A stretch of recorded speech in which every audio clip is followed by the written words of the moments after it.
Welcome into OutKick the show. I am your fearless leader, Clay Travis. I hope all of you are having an amazing Thursday. It's been a long week. Had to think there for a minute about what day of the week it was. I've been all over the place. Appreciate those of you who give me feedback. Stephen A. and I had a big debate, although it was more of a conversation than a debate on Tuesday. Thought that went well. Wednesday, appreciate those of you who watched the new OutKick show that aired on FS1. I believe it is on at 5:30 Eastern again today. We now have a weekly show that is airing on FS1. Obviously, I did FS1 shows for 4 years and or more, but certainly with Lock It In and Fox Bet Live over the years, a lot of you watch those shows. We'll get to some gambling. Kelly Stewart going to be with me. We're going to do the fade right after I finish that show, and that will be broken out and distributed. We'll get into some of the big college football games. We'll also get into Bills-Dolphins that is going on tonight for the Thursday night football kickoff. But as many of you know, the Jimmy Kimmel News has taken over all of media. And I'm going to dive into this. But let's start with Monday's monologue, a joke that turned into a suspension. This is what it sounded like. We hit some new lows over the weekend with the MAGA gang desperately trying to characterize this kid who murdered Charlie Kirk as anything other than one of them and doing everything they can to score political points from it. In between the finger pointing, there was grieving. On Friday, the White House flew the flags at half-staff, which got some criticism. But on a human level, you can see how hard the president is taking this. My condolences on the loss of your friend Charlie Kirk. May I ask, sir, personally, how are you holding up over the last day and a half, sir? I think very good. And by the way, right there, you see all the trucks? They've just started construction of the new ballroom for the White House, which is something they've been trying to get, as you know, for about 150 years. And it's going to be a beauty. Yes. Okay. He's at the fourth stage of grief, construction. Demolition, construction. This is not how an adult grieves the murder of someone he called a friend. Okay, let's dive into this. There are a lot of different layers that I think are worthy of discussion and nuance and principle. And so I will start with this. I know, and like Jimmy and his family, you guys know that Sal and I were on the same show together, who is Jimmy's cousin, for years. I know Jimmy. I obviously know Sal really well. Sal is a friend, and I know and like Jimmy's family and consider them to be really good people. So let's start there. And I may be the only person in America who has this take, and some of you are going to hop in the mentions, and you're going to be mad at me, and I'm going to lay out exactly what I think, and you disagree, you can still be mad at me. Guess what? My life doesn't change, because all I do is try to tell you exactly what I think every day. When Disney fired Roseanne Barr, she was on the most successful sitcom in America. She made a tweet they didn't like. They fired her. They wrote her off the show. When Gina Carano was on The Mandalorian, she shared social media posts that Disney did not like. They fired her. They wrote her off the show. That is the most successful show on network television, obviously other than sports. That is the most successful streaming show on the Disney Plus network at the time. Both Roseanne, Gina Carano fired, and most people on the left cheered. When both those things happened, I did not approve of that choice. And that is because I think we all benefit when we do not engage in canceling people over jokes, in canceling people over tweets, in canceling people over social media posts. When they are in creative spaces. People have tried to cancel me. I know it's going to be shocking. 8 years ago this week, in fact, I went on CNN and said the only two things I'd ever believed in 100% were the First Amendment and boobs, and many people believe that I should be canceled for that. I don't believe. I think we're going to play that audio clip for you, maybe the video clip of it, actually, for those of you who have never seen that before here in a little bit. But power comes and goes.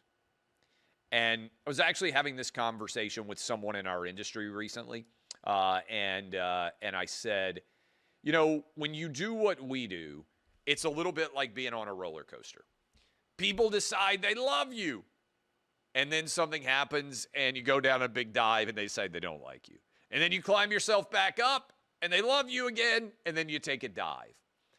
I have an abnormal job. I talk to people live on the radio for 3 hours. It's like tap dancing on the top of a razor blade. I give people opinions on incredibly incendiary issues live with no teleprompter and no safety net every day for about 4 hours a day. Sometimes people think that I should be canceled or fired for the opinions that I share. And right now, the president that I support and the administration that I worked hard to elect is in power. And so I have more leeway than I did when Joe Biden was in office.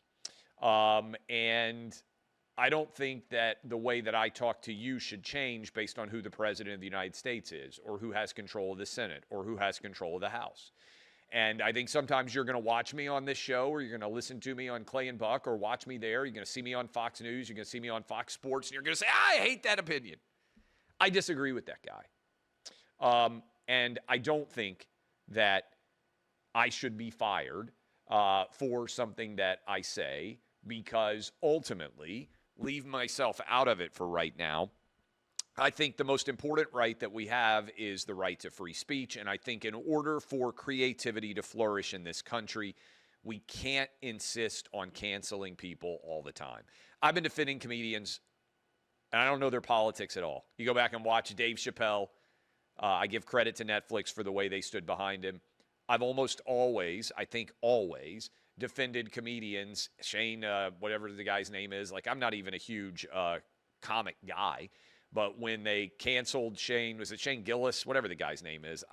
When he was supposed to go on Saturday Night Live and they canceled him, and then now he's one of the most popular comedians out there. I think we have to stand on principle.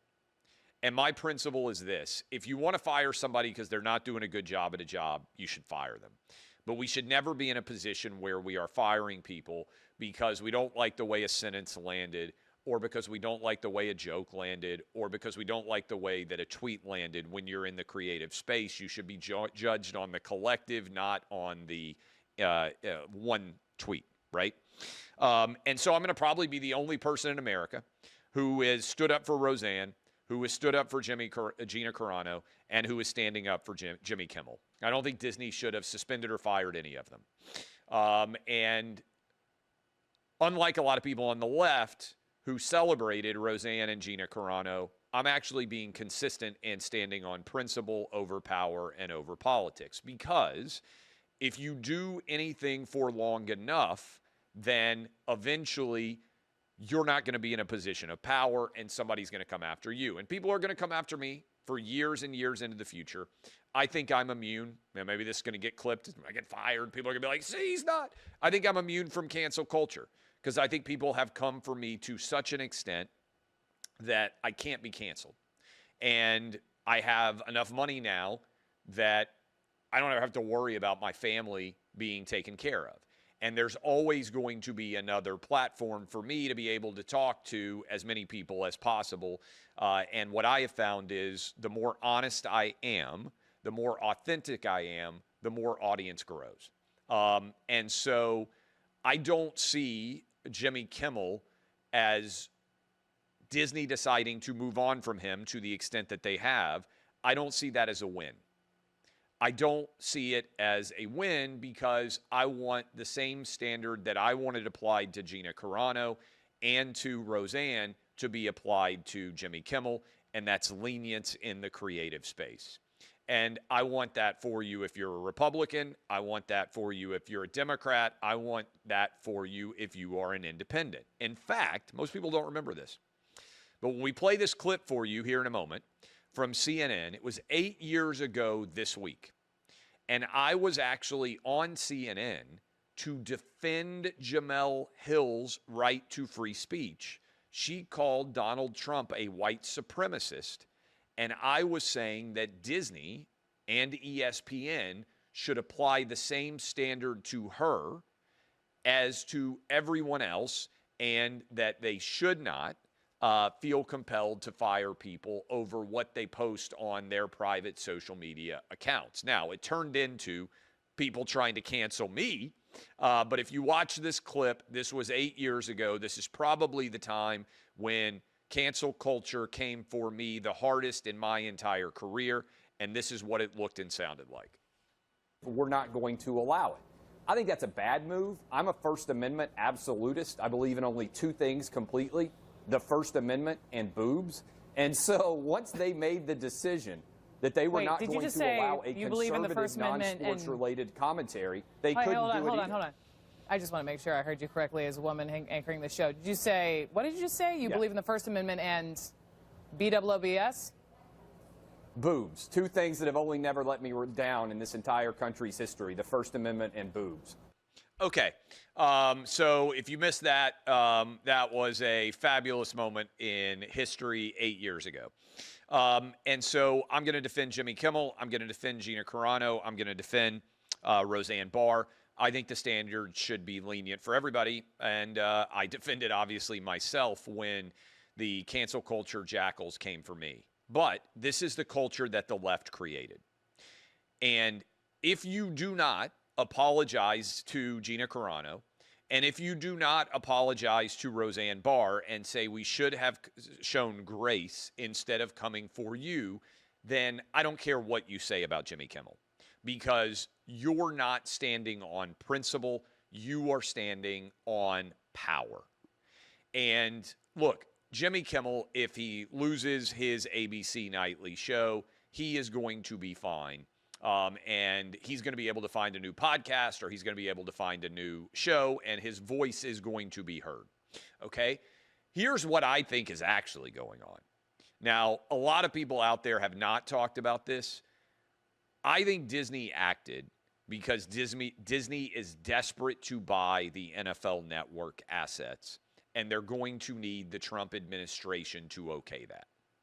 I think if you look at Stephen Colbert getting fired by Paramount, I think if you look potentially at Jimmy Kimmel getting fired by ABC, the story is not Colbert and Kimmel. The story is their networks have decided that those shows are not worth taking hits from the administration because they have bigger business ambitions when it comes to the merger that Paramount was allowed to do, and also when it comes to the NFL media acquisitions. I think they're currying favor with the administration by firing people that they know the administration does not like in an effort to try to get their acquisitions through as signed off on. That's the story here. Nobody's talking about it. Nobody's telling you any of it. That's really what's going on here. That's the story, guys. And really, this is a story about cowardice and corporate cowardice. Because when other parties were in power, Bob Iger gave them Roseanne Barr. He gave them Gina Carano. And now that another party is in power, he's giving him Jimmy Kimmel. And it's all about trying to do whatever is in the best interest of the business, not what is in the best interest of the principle of speech. So a lot of people won't tell you that. I think that is beyond a shadow of a doubt the actual story that is at play here. This also factors in with the affiliate stations, Nexstar and Sinclair. A lot of people don't understand this. Most of your ABC, CBS, and NBC stations are actually owned by different affiliate companies, not by ABC, CBS, or NBC. And really, Sinclair and Nexstar put the onus on Disney to make this choice by saying, we're not going to carry Jimmy Kimmel anymore. So they are also trying to curry favor with the administration that is in power right now. And last night, I put on my ABC affiliate, and they were airing a Nexstar. It's the ABC owns the ABC in Nashville affiliate that I watch. WKRN News 2 is that station. And they were actually airing Newsnight. which is owned by that company, Nexstar. And so they replaced the Jimmy Kimmel show. I think that's why it's not going to come back. Sinclair put out a statement saying, we want a personal apology to Charlie Kirk, and we also want a donation to Turning Point made in order to help go through this apologetic process. I don't think that's going to happen. I don't have any, direct knowledge of whether or not that's going to happen. That's just my expectation. I also would say that ultimately this is all connected to the left and their attempt to create a story that the assassin here was not actually motivated by animus for Charlie Kirk from the left, but actually killed him because he was a right-winger, meaning the killer was a right-winger. That's a lie. Jamel Hill spread it. Lots of prominent left-wing accounts spread that idea. I don't know what was written in the teleprompter. I don't know the intent of the joke in the teleprompter. I know how it landed, which was people on the left have been trying to avoid blame for calling Trump Hitler for a decade, calling Trump a fascist, calling all of us Nazis for a decade. They've been trying to avoid that being the spark that lit the match that led to Charlie Kirk's assassination. They're trying to avoid blame for that. And so Jimmy Kimmel's language at the start of the joke was such that that was the way it was taken. If I had been asked for advice, I would have said on Monday, and maybe they did this on Thursday or Friday's show, I don't know. I would have said, hey, maybe we don't do any jokes related to Charlie Kirk on Monday, or maybe for the next few weeks, or maybe ever, because he's a dad. He's got a 3-year-old. He's got a 1-year-old. I don't know that the punchline of any joke that relates in any way to the assassination is worthy of our opening monologue. That would have been my advice.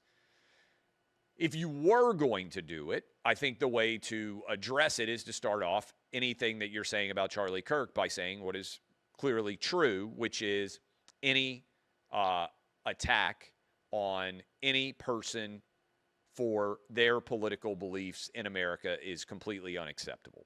And the number of people on the left who have been more outraged by the fact that Charlie Kirk, by the fact that Jimmy Kimmel is not on the air for his comedy show versus the Charlie Kirk assassination is actually a sign of everything that's wrong on the left. In other words, if you're more outraged Jimmy Kimmel lost his show than you were that Charlie Kirk lost his life, you are a big part of the problem overall. Now, biggest picture from late night comedy, I don't know.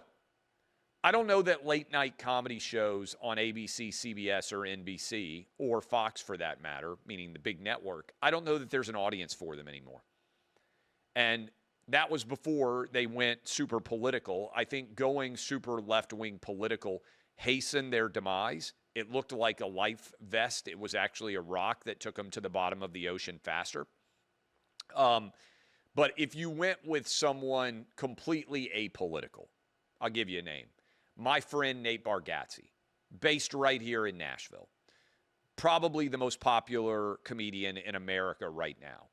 If ABC or CBS or NBC came to him and said, you're our guy, we want you hosting a late night show. We want it pretty much Johnny Carson style, Jay Leno style, try to appeal to everybody, make light humor at everyone's expense. Is there an audience for that? I don't know. And you might say, well, yes, certainly there is, Clay. I don't know. Because Netflix has, to a large extent, taken over comedy. So if you're in bed late at night and you're like, hey, you know what I want to do? I want to get ready for bed. Is there actually a demand for late night topical celebrity interview, a few guests? I don't know. I don't know if there is a demand for that. I do know and feel that we accelerated the demise of late night television by having Stephen Colbert decide that he is a partisan propagandist for the left attacking President Trump every night, which effectively turned comedy in America into an exercise in left-wing propaganda and in so doing did to the NBA what also did to comedy what also happened to the NBA, which is basically you told half the country, at least, hey, we don't want your business anymore. Let me give you a pick, by the way. PrizePicks.com. We got a game between the Dolphins and the Bills tonight. I've got 3 picks for you. A easy winner, Patrick Mahomes, more than 1/2 passing yard.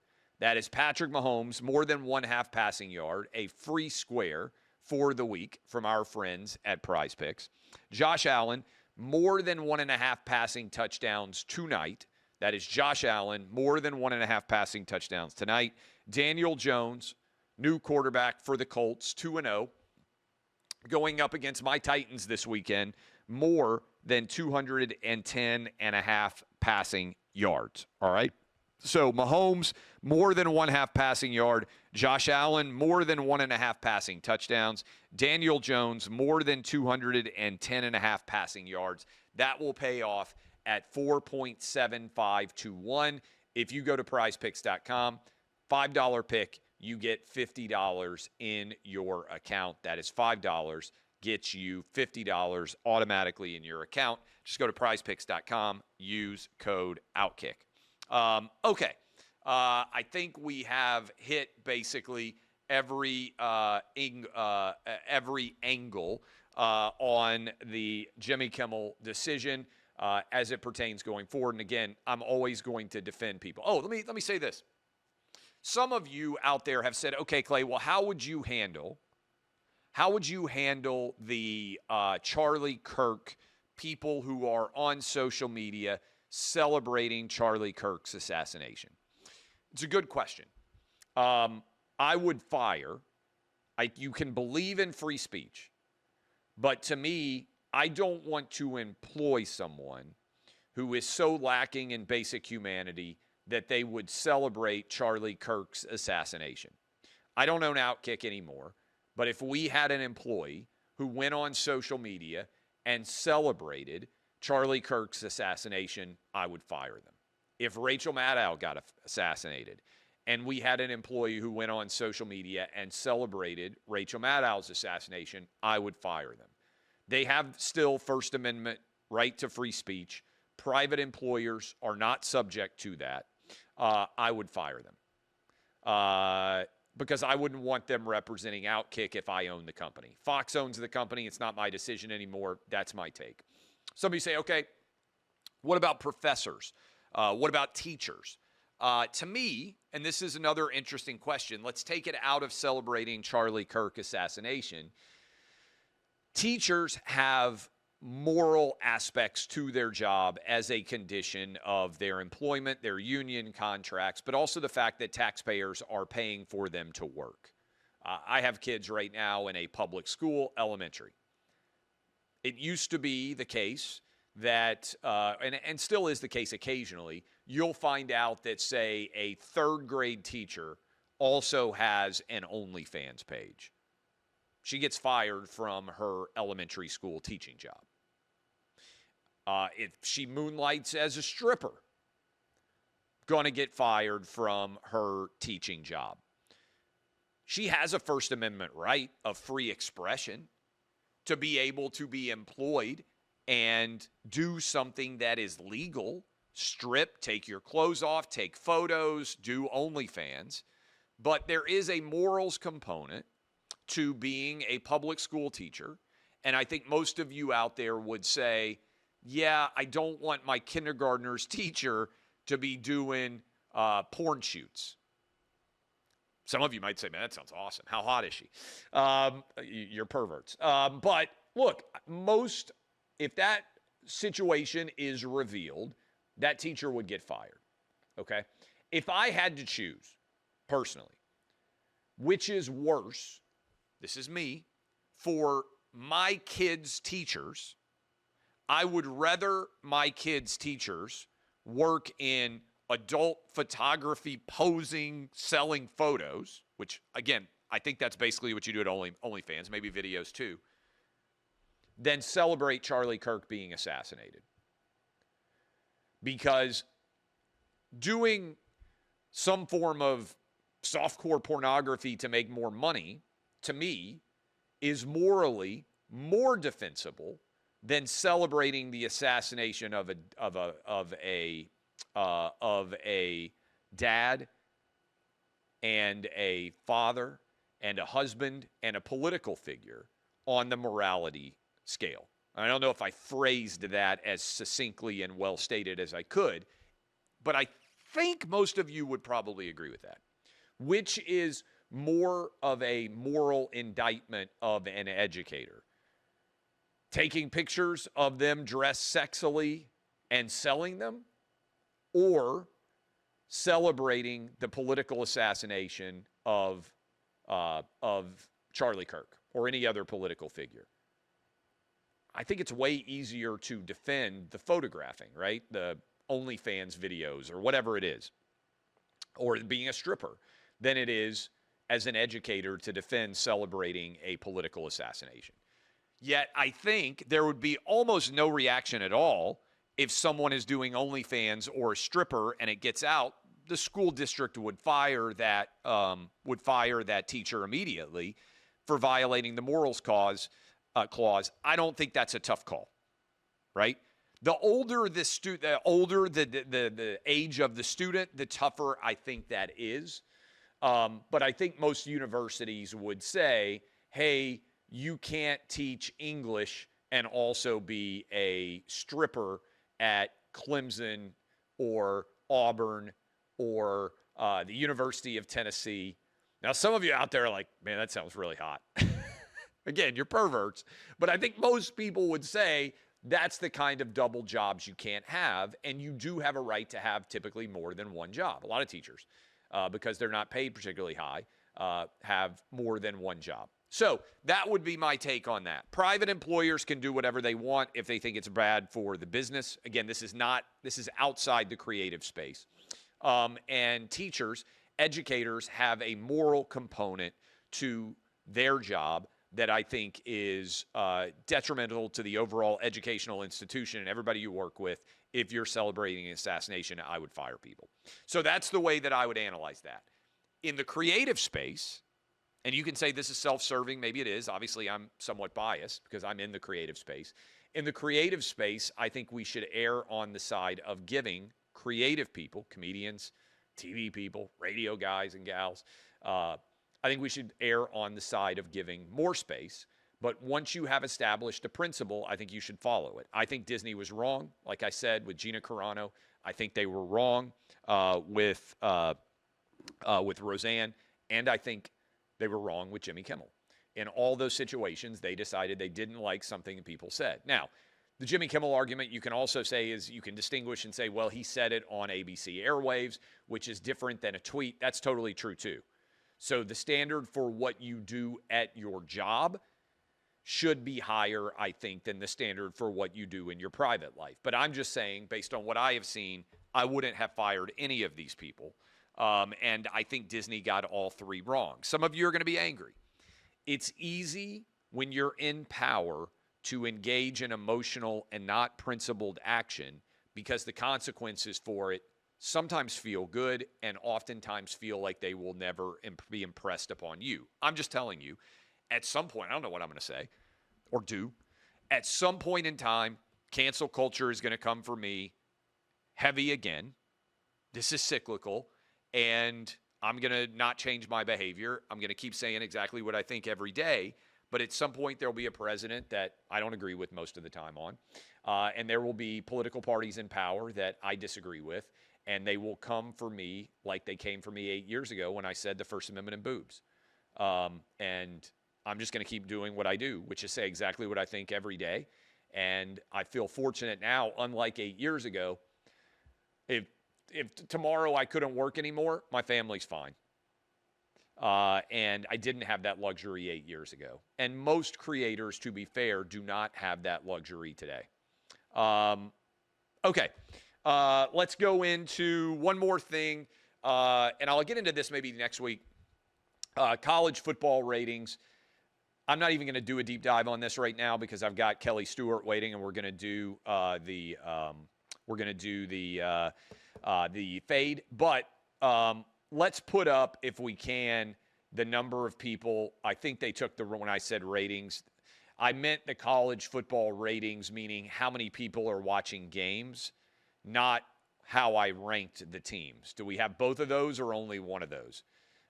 Here we go. Look at how well ABC is doing with their SEC football games. CBS made the most disastrous decision in the history of sports on television by not re-upping with the SEC.